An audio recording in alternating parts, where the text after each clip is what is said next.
கந்தனின் உனக்கான வாக்கு. என் பிள்ளையே, சில இழப்புகளை பற்றி மனதில் கவலை உண்டாகும். ஆனாலும் சிலவற்றை இழந்தால்தான் சிலவற்றை பெற முடியும். இன்றும் சில மகிழ்ச்சியான விஷயங்கள் நடக்கும்.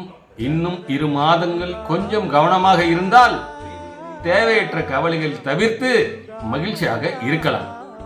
பேசும் வார்த்தைகளில் கவனம் இருக்கவும். நகைச்சுவையாக பேசுவது கூட மற்றவரை காயப்படுத்த நேரும்.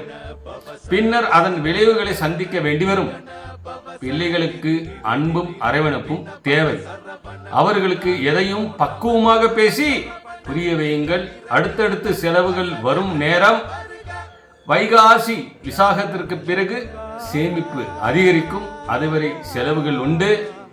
முருகன் அருளால் என் பொருளாதாரம் திட்டமிட்டுவிடி முன்னேற்றம் அடையும் என்று பதிவிடு.